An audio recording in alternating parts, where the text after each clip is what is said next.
Radio, cerita pendek karya Edi Hermawan.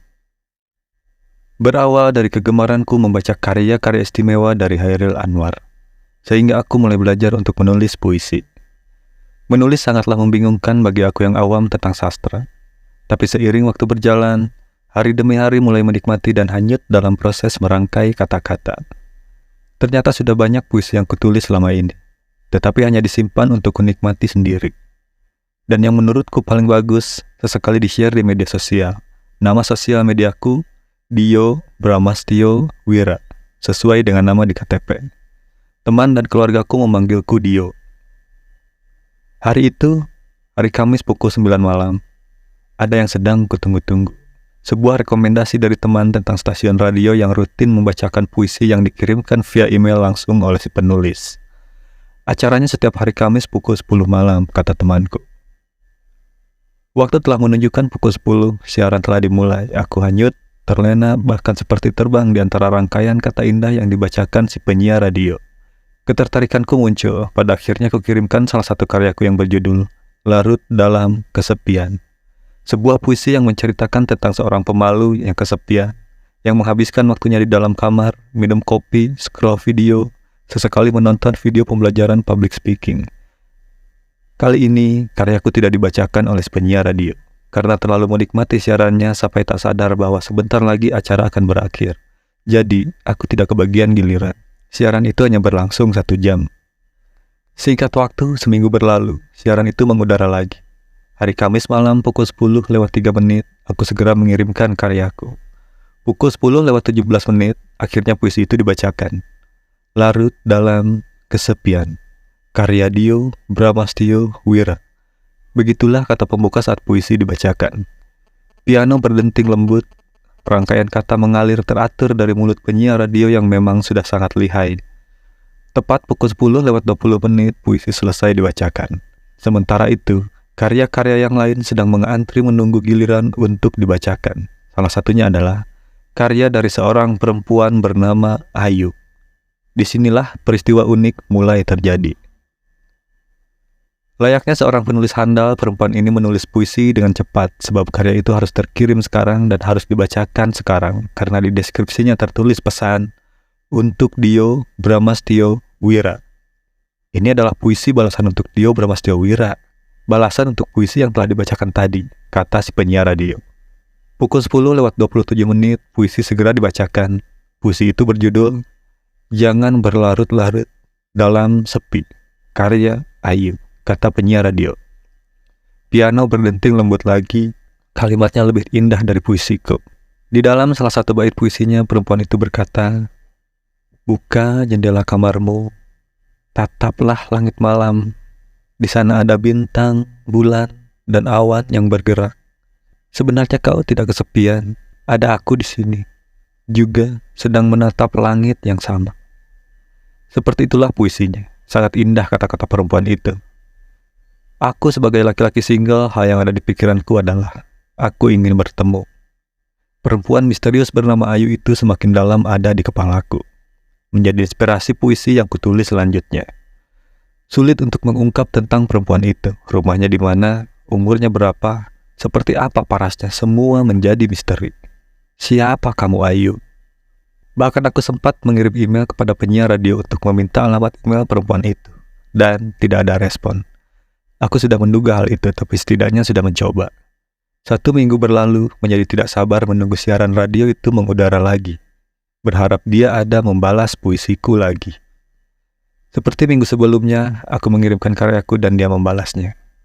Minggu selanjutnya sama, aku dan Ayu seperti mengobrol melalui radio dan dibalut dengan rangkaian kata indah sebuah puisi. Sudah berminggu-minggu kami berbalas puisi di radio. Itu tidak terasa lama bagiku. Yang sangat terasa adalah rasa ingin jumpa yang semakin menggumpal. Seperti agen rahasia, kali ini aku menyelipkan kode dalam puisiku yang akan kukirimkan minggu depan. Sebuah pertanyaan tentang di mana rumahmu, berapa umurmu. Tetapi dibalut oleh bahasa yang puitis, dengan harapan Ayu mengerti apa yang kumaksud. Aku ingin bertemu. Dan ya, seperti yang kuduga, Ayu sangat lihai memahami bahasa puitis. Dia mengerti apa yang kumaksud. membalas puisiku dan di dalam puisi balasannya dia menyebutkan umurnya. Dia berumur 27 tahun. Umur kami ternyata sama. Sepertinya Ayu tidak murahan. Dia memberitahu umurnya tapi tidak dengan alamat rumahnya. Seperti sengaja memberiku tantangan. Ini semakin seru, kataku. Perempuan itu menjadi sangat kupikirkan. Rasa penasaran semakin membalut hari-hariku, semakin menggebu. Minggu selanjutnya, kuselipkan lagi pertanyaan yang sama tentang di mana rumahnya dengan sedikit tambahan unsur paksaan agar Ayu mengerti bahwa aku benar-benar ingin bertemu.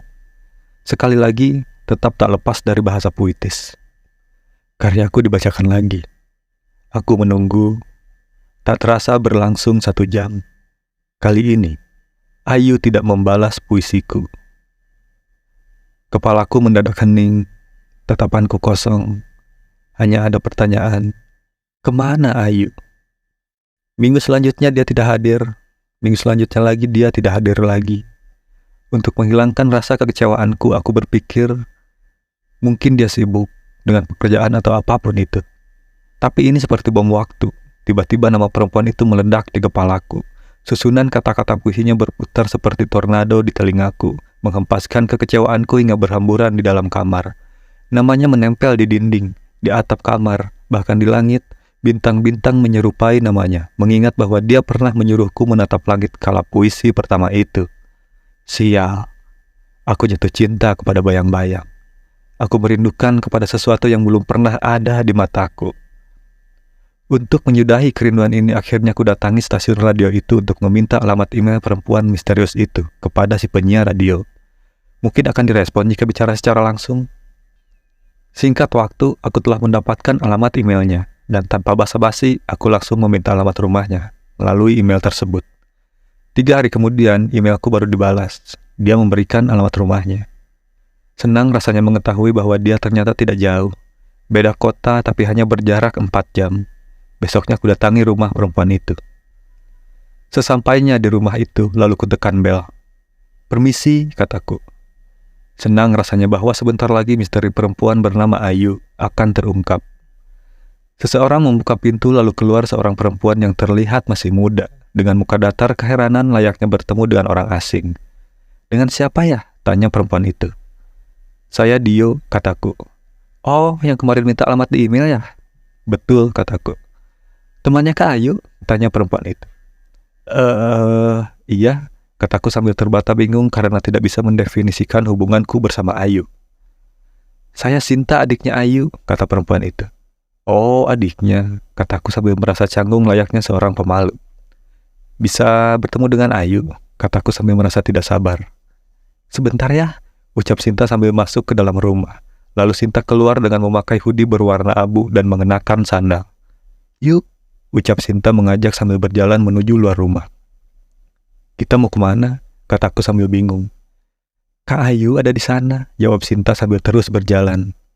Aku dan Sinta tidak banyak bicara. Aku seorang pemalu dan Sinta merasa asing kepadaku. Itu sesuatu yang wajar, bukan? Setelah sampai, Sinta menunjuk ke arah depan. Itu Kak Ayu, ucap Sinta. Sejenak aku terdiam, menatap dan mendadak kepalaku menjadi kosong. Sinta menunjuk tepat ke arah batu nisan yang bertuliskan Ayu. Perlahan air mata jatuh di pipi. Kata Sinta, Ayu meninggal akibat kecelakaan berkendara 3 minggu yang lalu. Ayu, di ruang penglihatanku tak ada sehelai pun rambutmu yang pernah kulihat. Di ruang penciumanku tak ada harum tubuhmu yang pernah kucium. Telapak tanganku masih kosong. Tak ada 1 inci pun kulitmu yang pernah kusentuh. Hanya ada bait-bait puisimu yang terdengar di udara. Hanya ada namamu tertulis di kepalaku dan di bait puisi ini. Terakhir kalinya aku persembahkan kepadamu. Selamat mengudara, Ayu.